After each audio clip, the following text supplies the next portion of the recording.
Nice style question. Uh, Would you could you like me to comment? read it? Yeah. Oh, yeah. You should be reading these too. Yeah. Could you comment on aesthetics in writing? By which I mean the phonic qualities of the words and sentences the author uses. Oh, wow. That was aesthetically read. Wow. Very nice. With received pronunciation. Not quite. Your time at Oxford actually was useful, wasn't it? No. So, actually, I love this question. It is something that I think about when I'm writing. And you don't want to overdo it, but you can write prose that is poetic at times. Absolutely. And we're going to talk about prose later again, but I love to occasionally see things like alliteration or almost a metrical quality to a line or two. Now, obviously, if you overdo this, it can get monotonous and tedious for a reader. So you do want to be careful with that. But it is something that I, as a writer, consider, and as a reader, I do love to see a well-constructed sentence that where I like to see an author who thinks about how the sentences feel to a reader. So you don't want to see a lot of sentences that are all the same length and maybe begin with the same, like, say, I, a bunch of those in a row. You think, ugh, that's awful. What you like to see is some consideration for variation there. So you might have one long sentence followed by a really pithy two-word sentence, and you notice that sort of thing. And there is an aesthetic quality to prose that I feel like the more you practice it, the more you enjoy that kind of thing. Yeah, I absolutely think it is something to pay attention to, but to be wary of overdoing. You will sometimes find an author who's usually at a more beginning, period in their authorship will find this tool and will go to town with it and we'll have a lot of fun. You putting alliteration in a whole bunch of lines, and then you're thinking, that's maybe a little too much, but in the right quantities, and that's going to vary according to the reader probably. But I think the general principle is there that you don't want to overdo it, but have fun making your sentences beautiful. And again, genre, audience, these are big factors in this. Um, because as you pointed out, you don't want to overdo it, but that's a judgment about the acceptable level. Right. And this is I think one of the strange things that comes up. People will say they overuse that term. Mm-hmm. Well, what is the acceptable number of uses? And this came up. We were discussing Deadhouse Gates The ochre.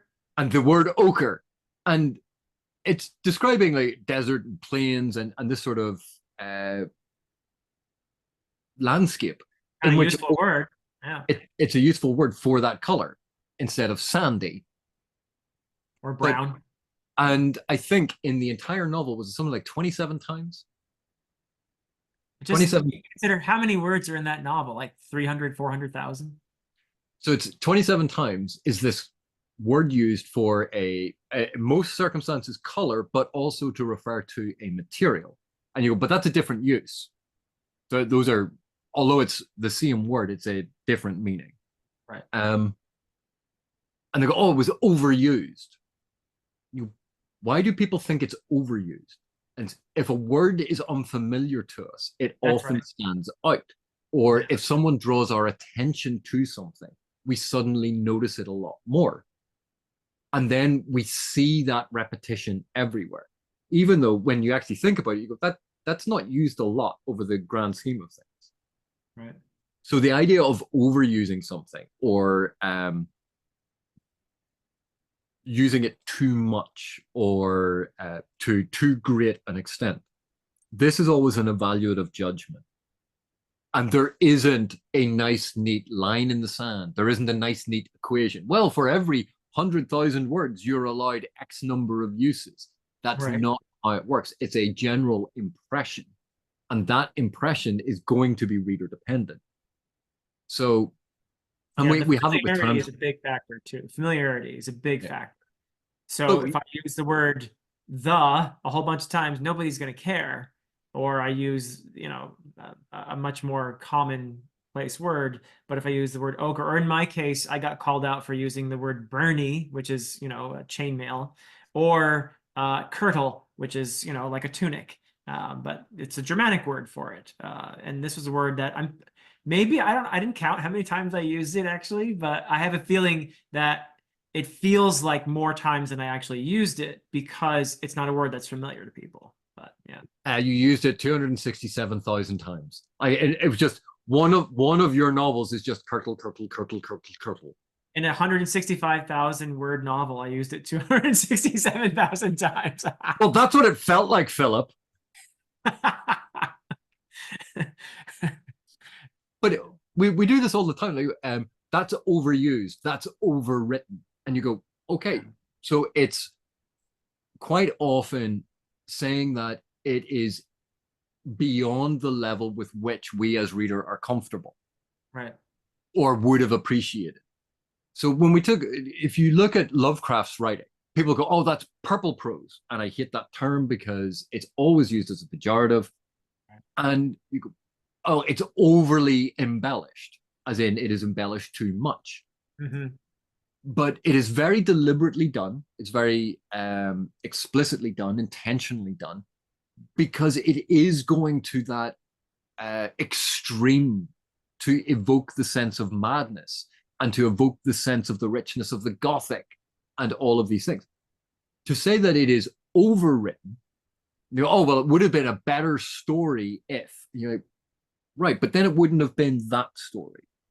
Would it have been better for all readers or just for us? So there are elements of that. When we talk about the aesthetics of writing, we can feel that it is overwritten. We can feel that it is overly embellished. We can feel these things, but it's not an objective statement. It's based on where we are placing a norm, and that norm should be taken into, or should be taking into account time, place, genre, audience, all of those sorts of things. Because if that's the base norm, and then we can compare it to a different base norm, well, we are a reader in 2024. And so for 2024, we are applying a new norm. And it's a construction of that to evaluate it. But when we think of stylistics, lyrical writing, poetic writing, sparse writing, you go, none of these are intrinsically better. It's going to depend on the story, the narrative, the characters, the style of narration, all of these different elements. They are not, one is better than the other. But when it gets to extremes, we can go, right, that has taken it too far. And that's usually with published works, we're looking at something that's in that middle ground. Very rarely do you have the extreme, this is horrendously bad. And that can be the difficult thing, because the majority of our experience is with a lot of published works rather than works that are in draft or works that are so bad they never get published. Right. That's where you would actually see really extreme examples where you can point to them and go, that is really bad writing. But quite often that doesn't happen with the majority of published works that we look at. Right. But writing in iambic pentameter, Shakespeare did it. Shakespeare did it. And one of the reasons why that works for speeches and things, because it falls into a natural cadence. Violent words that are short, sharp, with hard and harsh consonant sounds to them. That prefigures, if people are native English readers, it fits with that Anglo-Saxon violence and breaking that we get from those shorter words, the more Germanic words. More erudite language might be from the Latinate, because that, you know, had that cultural heritage of this was the learned Latin class coming across. So there are different ways that you can play with it. And that's all to do with the aesthetics of writing. It's all to do with character and education and all of tone, atmosphere. All of these can be played with. Precisely. Yep. All right. My turn. What makes a good title is the next question. Do you want to expound on that? The noun of noun and noun. I do think that there are multiple possible answers to this. One thing you can do with a title is give the reader an indication in a very broad and general way what this story is about, or at least an important element of the story, something that you're telling the reader, look out for this while you're reading this story, because this thing is important. So, for example, my first book is The Way of Idan. The Way of Idan is the name of a religion, and the broader backdrop to the story is a holy war. So religion is obviously going to be important in that story. So giving it that title was a way of saying, look out for this. This is important. This plays an important role in the story.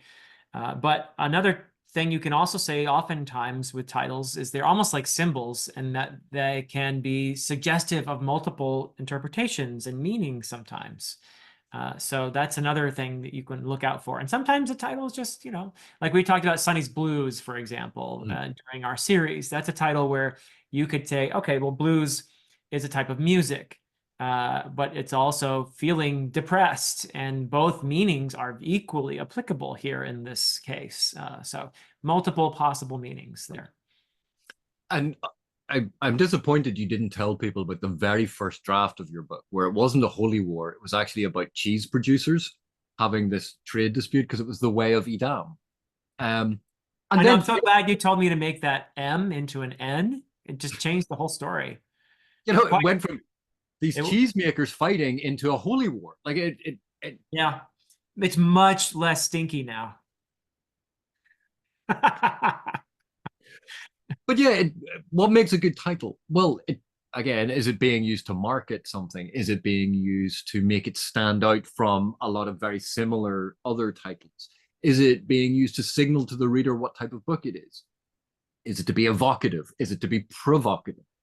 There, there's no set formula for a good title. Right. And it's all going to depend on the book, the genre, the audience, the time period. The Three Musketeers. Oh, I wonder what this book is going to be about. Yeah. Um, the Hunchback of Notre Dame, or sorry, in America, the Hunchback of Notre Dame. Very good. Very good. You're learning to talk correctly. But so you can have very descriptive, straightforward, or you can have something like Gardens of the Moon. And what does that mean? It's leaning Yeah. into symbolic meanings. That's Or a title too, where you can go back to that after you're even further in the series and realize, oh, he was playing around with this way back then too. And your idea about that title changes as you get further in the series. It's pretty cool, actually. or what Esselmont did with Return of the Crimson Guard. And it's Yeah, like when you start reading, you're like, the return, like we've never met these people. And yet yeah. we're already talking about their return. And it implies so much into the story. There are wonderful things that you can do with titles. But again, there's no set formula. The 9 of 9. Right. Um, The Way of a Dan. and things fall in and out of fashion. But yeah. So can a story be without one main character? Yes. And what narrative would it be affiliated with? The narrative is the thing, and characters experience narrative events that are causally linked. So you don't need one main character. You don't even need a group of main characters. I mean, we just talked about Malazan Book of the Fallen, perfect example. You don't have one main character. You don't even have a group of characters that you follow through the entire series. But yeah, so that's, I think, an excellent example of a series where you don't have one main character. And that's actually common enough in literature in general. Yeah. Or mosaic novels, where it's a Yeah. bunch of short stories that, when combined together, give you an overarching narrative. Mhm. And there may not be a main character, or it could Amy be, Tan's The Joy Luck Club, for example. Yeah. and it could be a sequence of events, this repeating pattern that we see that, because it's happening to different people, the story, the narrative is about the events or the mechanism that is causing it. Right. Lots of different ways that you can explore this. An ensemble cast in a TV show is the easiest way to go, but you don't need one main character because it's an ensemble. There are multiple main characters. Yeah. But this ties into our discussion of protagonist, main character, and hero. So we can refer to that for a greater distinction about these things. Yeah. Question, how can you tell whether it was the right choice of an author to pick either one of these types? I'd love to hear discussion on third person. So narrative perspective, I think is what the first part of the question is referring to. I'd love to hear a discussion on third person specifically with examples. I always get confused between the types of third person. Okay, so when we talk about first person and third person, we can talk about different types of narrator within that. And this applies equally to, as we discussed when we were talking about narrative perspective, if you're talking about an omniscient, for example, you could have an omniscient first person narrator too. So that's not a thing that is impossible to see, but within the third person, yes, there's omniscient, which is all knowing or all seeing. And then you can have a limited omniscient where the omniscience is applied to a POV character, to one perspective character. That the omniscient narrator does know what's going on anywhere else and can report on that, but tends to stick with this one character for that portion, or that chapter, like George R. R. Martin has an Arya chapter, right? That's a limited omniscient narrator. But then the next chapter will be Bran, and then sticking with that POV. And then, of course, there's the objective, where the narrator does not see into any character's mind, simply reports what is happening on a physical level. We talked about all that before. But in terms of knowing whether it was the right choice, the narrative perspective, I think that it is, there's no right or wrong here necessarily, but you can have an author that is strategic about the narrative perspective, and that strategic decision often does enrich the story. So by having the narrator be Fitz in in the Farseer trilogy, Robin Hobb very strategically thought about what she wanted to achieve with that. And I think that it has a marvelous way of helping us to feel attached to that main character whose perspective we are constantly getting, and whose pain we are feeling, and whose reminiscences we are seeing before us all the time. We are getting to know this person intimately, and that was a strategic decision on the part of Robin Hobb. In the next trilogy, in the Lives of Traitors trilogy, she chose to do third person. Why? Well, what are the strengths of that? Well, that allows us to see into more different POV characters' minds, to get a broader perspective on the story than we had in the first trilogy. And that gives, you get a more complex villain in the process than you had in the Farseer trilogy. So there's pros and cons. What does the author want to achieve? And then I think that helps you to understand why maybe they made that particular decision about that narrative perspective. Well, just kind of to build on what you were saying there, sometimes the thing about choice of POV, the narrative perspective, people will say, oh, well, if you don't, first person narrows it down, you have one character. That, and if your reader doesn't like that character, oh, that's terrible, then they're not going to like the book. That's a weakness of a first person perspective. You're limited. But then, so the reader, they didn't like, oh, it would be much better if it was in third person and multiple POVs. But that increases the risk that there's going to be POVs that you don't like. Mm. So there is give and take with every type of narrative perspective. They have strengths and weaknesses, and an author can choose to lean into the strengths, or they can try to mitigate the weaknesses. They can take a narrative perspective that wouldn't naturally seem to be the one that you would go for. For instance, Robin Hobb is a perfect example. Telling an epic fantasy story from the position of a first-person narrator. Very limited view for a big story. You go, oh, but it would, epic fantasy, you should have third-person narration. And in fact, you should probably have multiple POVs. That gives you the bigger canvas to play with. And again, it's all about leaning into the strengths, mitigating the weaknesses, and trying to find what is the narrative that is being explored. because what Hobb does in that very first trilogy is gives you that glimpse into this world from that perspective. It makes it very intimate. And people can say, oh, well, I didn't like Fitz. You're like, okay, no one's saying you have to. It would have been better if you go, not necessarily. It's not necessarily going to be better. It might have been more enjoyable for you, but then we're talking about a different narrative that is creating different effects. Because if Fitz and was it what's the Burrick both had POVs, and Chade had a POV. Suddenly, it's a very different story that's being told. Is that what Hobb wanted to explore? Is it going to tie into the things that Hobb is exploring in that story?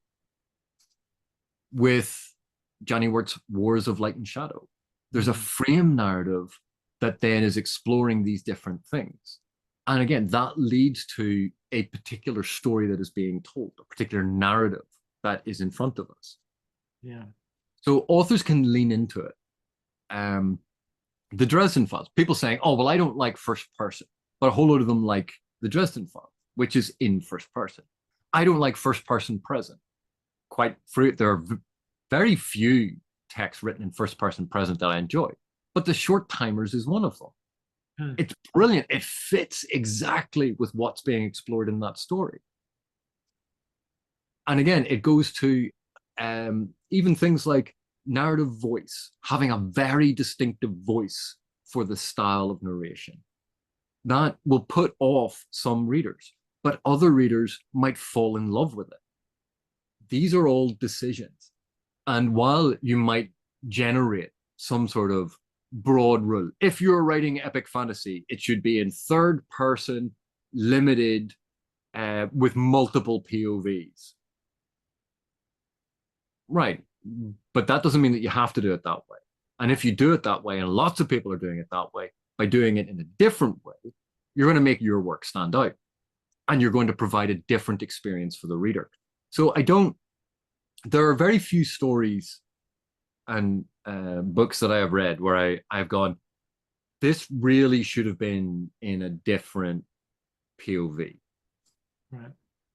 Sometimes it happens when an author, I think, writes themselves into a corner where, because they have chosen a certain POV, they go, but I need the reader to have this information. There's no way to get this information to the reader because it has to be a surprise for that character later on. Right. And great authors find ways around it. They find ways to still do the thing. Authors who maybe are not as polished or not as practiced will sort of go, oh, well, I'll just shift POV.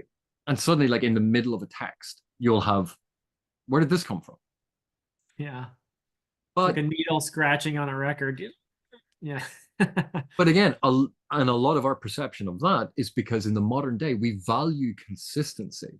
That's something we look at and we go, oh, if the first 2/3 of this book are from this one point of view, you cannot use another point of view now. Because the expectation is the whole book is going to be from this one point of view. But an author might go, yeah, but I want to add in this scene. I think this scene is important, and there's going to be a couple of scenes from this other point of view. I know a bunch of readers are going to go, but why this thing? As long as the author's happy with it, and they know that that's a potential reaction, I don't think it's the wrong point. But again, it's how we judge right and wrong in this. Are we trying to understand what is happening, or are we talking about our personal preferences? Are we talking about what would make something more consistent? And this happens all the time with art. Oh, if they had used a slightly different shade of green, this would have been a better painting. Well, it would have been a different painting. Right. So that's kind of how I would approach it. There are strengths and weaknesses to all the different narrative approaches. And depending on, again, the type of narrative that is being evoked, to what type of audience, and the time period in which it is being done, and the text it's in conversation with. All of those things play into it. And as long as an author understands the impact and effect that it has, or the potential impacts and effects this can have on readers, then very rarely is it wrong. Yep. Good. Yeah. The next question, we promised to talk about prose, right? Is that where we are? Yep. I can't remember who read the last Yeah. one. So, uh, would you touch on how the internet uses the word prose? Maybe it's my own lack of understanding, but I hear content creators use the term the same way I would say writing style or simply writing. Uh-huh. And that seems somewhat accurate, but not quite. Correct. Yeah. Yeah, I think there's a lot of conflation of style and prose. And we did talk about style pretty explicitly in one of the previous videos, but simply put, style is a product of an author's diction, that is to say, word choice, imagery that that particular author likes to lean on, and that sort of thing. And you can, I compared it to a composer, like a musical composer before, where I hear something on the radio I've never heard before, but I know, oh, that's Vivaldi because I recognize that certain style that I associate with Vivaldi, and usually I'm right when it comes to, because I'm very familiar with that kind of music. But so these identifiers that you find that a particular author's quirks and that sort of thing. The use of the word ochre or Bernie. um, but yes, and even sentence structure can be part of a style. Like if I like to invert my sentence structure a lot, you could call that part of my style. You know, if I use that archaic Germanic construction in my sentence structure a lot, that's part of my style.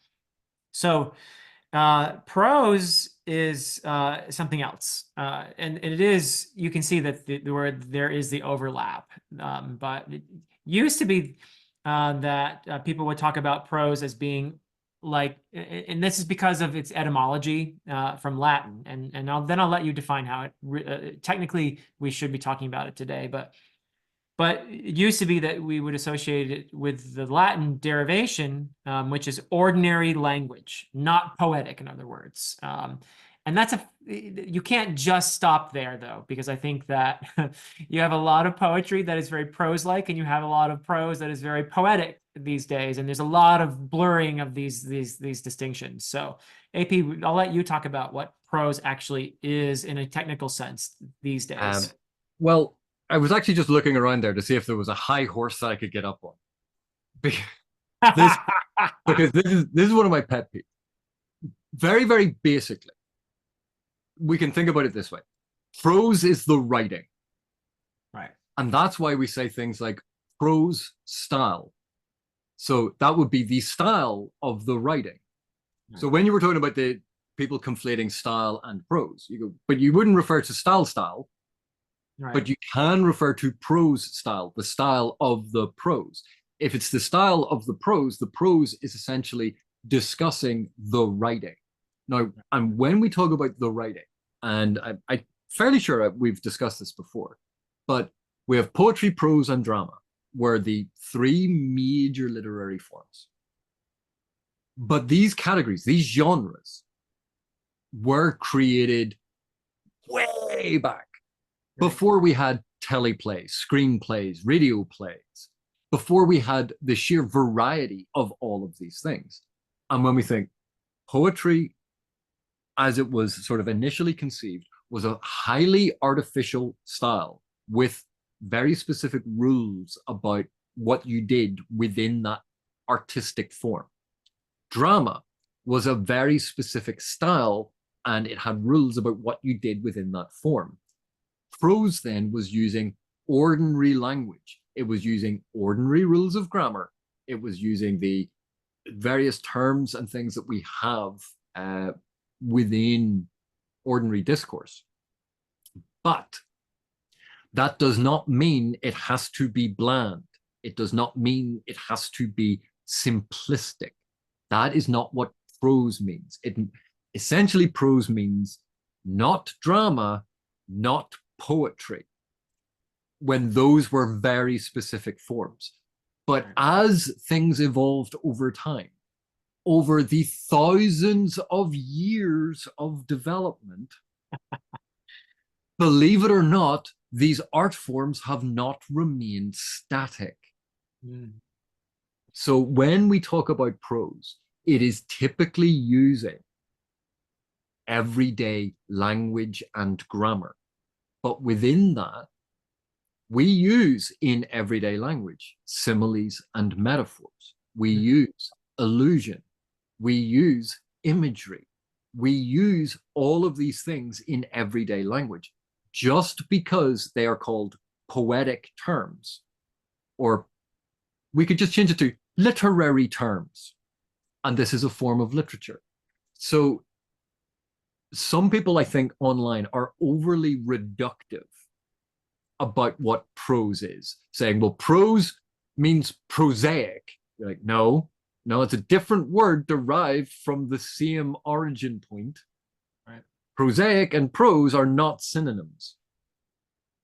And it means mundane. And you're like, yes, the everyday rules of language.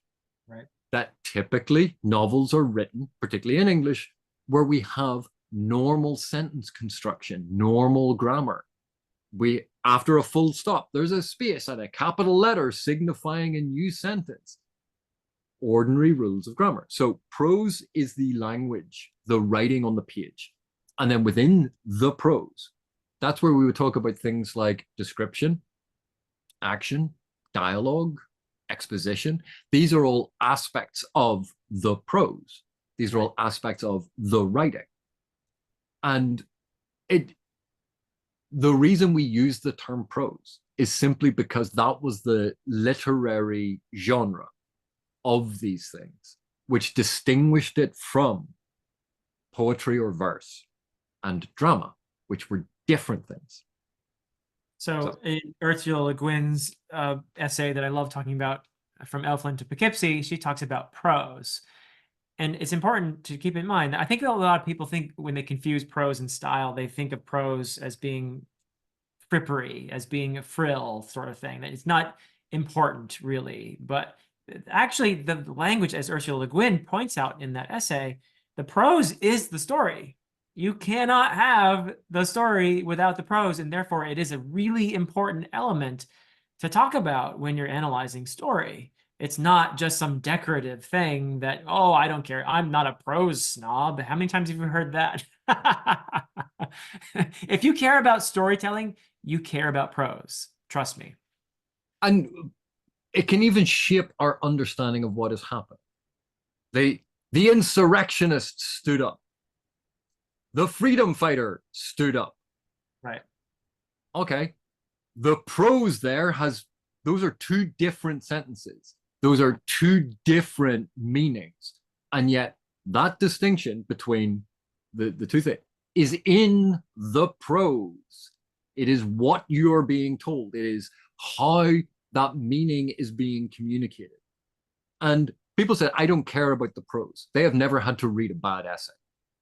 Because, and again, I think part of it is our exposure to truly bad writing is usually quite limited.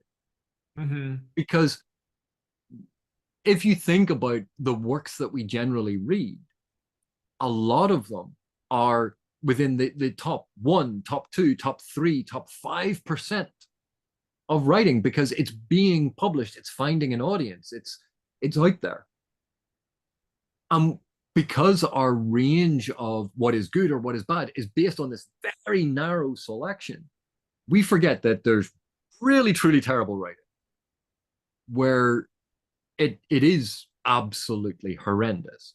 And when people say the prose doesn't matter, when you're dealing with a difference between here and here, then the distinction between prose can be quite small. But if you're aware of how bad it can get, you're like, no, the prose is how this is being communicated. And there are different styles that we can love. There are different styles we can hate. And people talk about Cormac McCarthy and that very pared down, but that's almost poetry, given the style with which it is written. That is not more prosaic than other styles. Hmm. That is a very artificial style where so much of the punctuation is ignored. That's a stylistic choice, and that has varied that type of prose from the standard. And so, if we were applying that ridiculous metric that people seem to do, oh well, that's essentially just poetry then, because that's not how it's written in everyday language. But what people are pointing at is diction and lexicon, Right. and that's an aspect of the writing. It's an aspect of prose. But punctuation, sentence structure, paragraph structure, these are all aspects of the writing, are all aspects of the prose. That and that's why it frustrates me when people say, I don't care about the prose. It's like, you would. Give me a section of your favorite book where you don't care about the prose. I will put it into Word. I will use synonym functions. I'll mess around with stuff, give it back to you, and you'll look at it and go, this is now unreadable. Go, yeah, because I messed with the prose. You do care about it. Right. Right. Yep. Yep. It is terribly, terribly important. It is at the heart of writing. It is the writing. So So that's the last of the questions that I had a list of, but I think you had a couple had a more just couple to others. finish Yeah, up. I found a couple others. One is about this is a really lovely question, actually. Um, this involves analysis and personal enjoyment. And I like this question, actually. And I'm going to read it out because there's a nice analogy with music. Having been a longtime student and an analyzer of music, I've found that having an analytical brain which turns on immediately when I hear music can very much affect my personal enjoyment of it. This occurs in both ways. Music I listen to that may not be my personal taste preference can be much more appreciated upon analysis.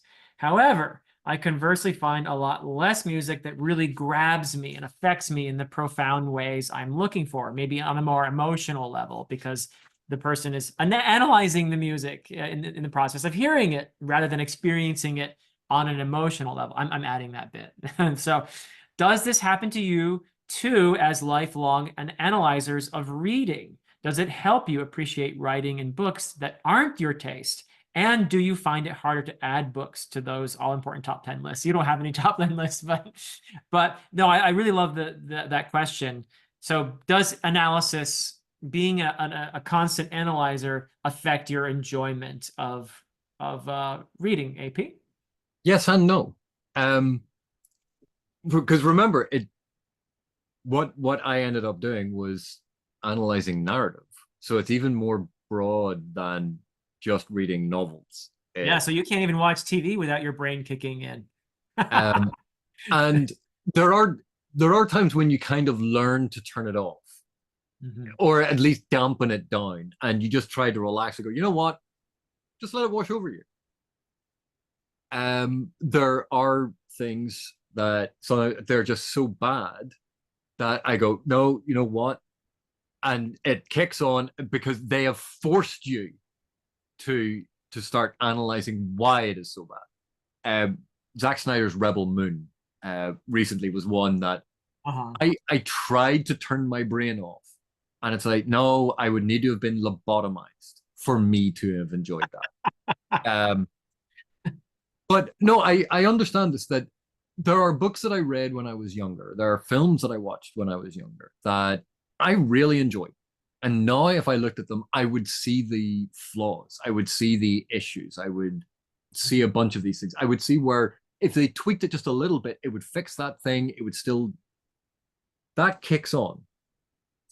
But at the same time, there are a whole load of films, TV shows, books that I didn't particularly enjoy because it wasn't catering to my preferences. But now, because of analysis, I can really enjoy the beauty or the style or the skill at which something has been done. And so it's a give and take. Mhm. Yeah, there are some things that I will no longer enjoy now, but there are other things that I will enjoy. Yeah, so I am basically in exactly the same position I was before I learned and to do these things and practice doing these things, because there are still going to be things that I enjoy and there are still going to be things that I don't enjoy. But the types of things may have changed slightly. And that that to me is the big difference. And I get more out of it. I find that even with works that I don't know, there can be moments in it that I gain an appreciation. Even with Zack Snyder's Rebel Moon, there were still moments in it that I went, that actually, I really like that. Being able to analyze, and I can't speak for anyone else, but for me, it has opened up possibilities to enjoy stuff that I never would have enjoyed before. And for stuff that I don't enjoy, it helps me articulate and understand why I don't enjoy it. And therefore, I can avoid things that do that and have less of these in my life. So it all round, I think it's a very useful skill It's a to have. win. It's a win situation overall. Yeah. Yeah, no, I would probably answer very similarly. Just ditto. So Well, apart last, from Rebel Moon, because you haven't seen it. I didn't watch Rebel Moon, so I don't know. But You know what, Phil? I think you'd love it. I, mhm. I mean, it would be fun to love it just to In fact, you know what? If you sit down and watch Zack Snyder's Rebel Moon Part One, yeah. you and I can have a discussion about it. Because I really think my wife says that I'm terrible at telling lies. I really think that you would enjoy it. So you just want me to be tortured, don't you? Uh, uh, Well, yes, because you torture me all the time. I have uncovered your nefarious plot. Speaking of which, our final question, actually, a couple of viewers asked about the origin story of how we became nemesis. So I thought I would just first of all, I would respond by saying that in general, in stories, when you see a person who has become a dragon, it usually has something to do with treasure and a curse or something like that. And then, of course, a hero comes along and slays the dragon. That's how the narrative works, right, AP? But there is, in fact, if you want to see how we got our nicknames, it's a fairly complicated story, but there is a video you can watch if you're actually crazy enough to be that curious.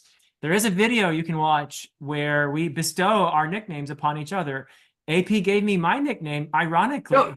no, Fantasy. Yes, he gave me my nickname, and I just accepted it. But that was at the beginning of the video. This is one of our Malazan discussions on, I think it was on my channel, where now I'll tell the truth. I'll tell the truth story here.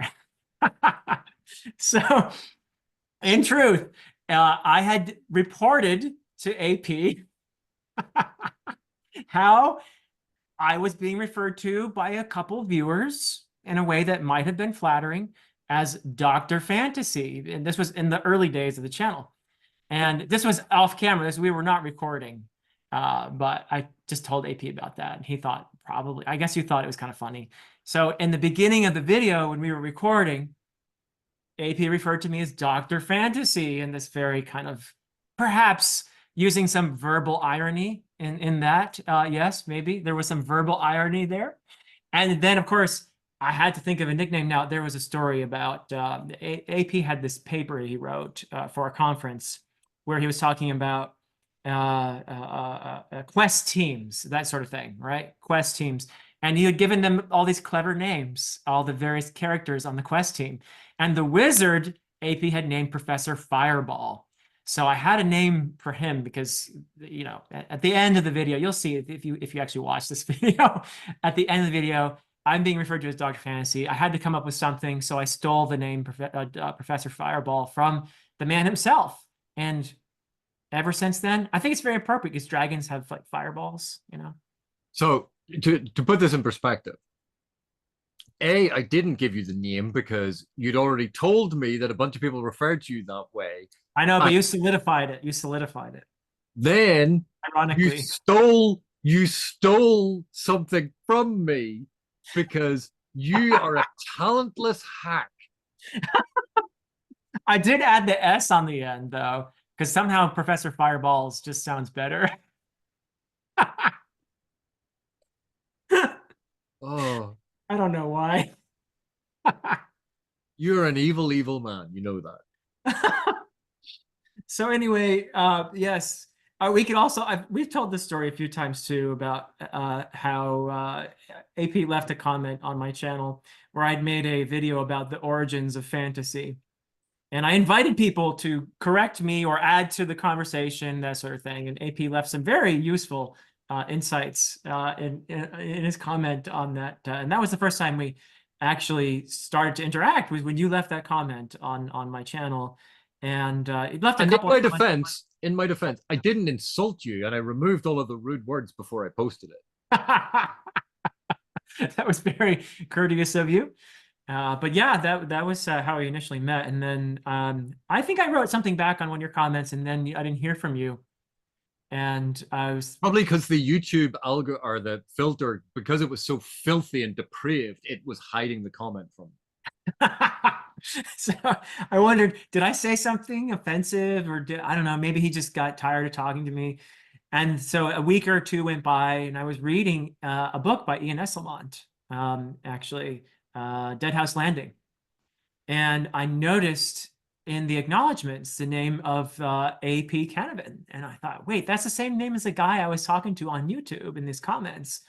That's weird. There probably aren't too many. And he seemed like he kind of knew what he was talking about in the comments. I thought, maybe this guy must be academic.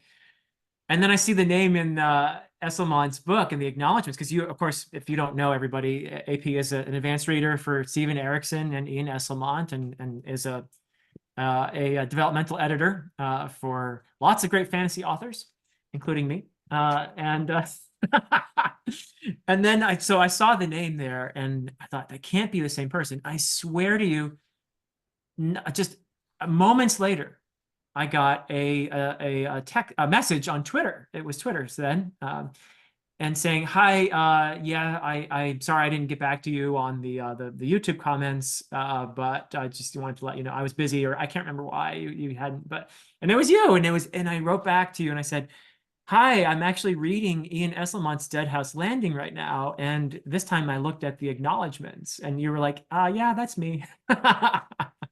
So that was cool, right? Yeah, and out of all of the things that have happened because I've been doing YouTube videos and stuff, I have to say, like, the friendship with you has been the absolute best thing. Nemesis Hood. Oh yeah, but that was a later development because clearly you're evil. But as much as I enjoy talking to people and sharing stuff, and we have these great conversations, in all honesty, the friendship that I have been privileged to be part of with you Ah. has been absolutely phenomenal. Well, likewise, it's been the one of the most joyous parts of this adventure for me as well. So, and I've had And a ton of fun with this series as we've had with all of our other series too. With our archetype series, our Malazan reads, we're going through Wards of Light and Shadow now. So, lots of fun stuff ahead too. So, and so on that terribly sappy note, where I had to actually express admiration for that evil villain, um, Philip, thank you very much for putting this all together and saying that we should do this. It has been a lot of fun, and I genuinely hope that people don't take this as us telling you must do these things. This is, in all honesty, is meant as here are some things that might be useful to you. Make exactly. use of what is useful. Disregard what you don't want or don't need. Part of what drives me as an educator, the reason I'm so passionate about this, is I genuinely love these things, and I love helping other people gain greater understanding, appreciation, and love of the same thing. That's what we want. We want people to love what we love, and I hope that people get that from these discussions. I think so. I think so. People do derive meaning from shared passions. So I think that hopefully that we've tapped into that. But yeah, thank you to all the viewers who followed along in the series. Thank you, AP, for being such an awesome nemesis. And hopefully we'll come up with some other evil plots that we can share with the world. Yeah, Zack Snyder's Rebel Moon. Um, Okay. and maybe Rings of Power, Wheel of Time, like the new Oh, seasons we've been of doing those. those. Those Yeah. those are fun. But anyway, Philip, thank you very much. And for those of you still watching, thank you very much for watching. Thank you for your continued support, and see you in the next one.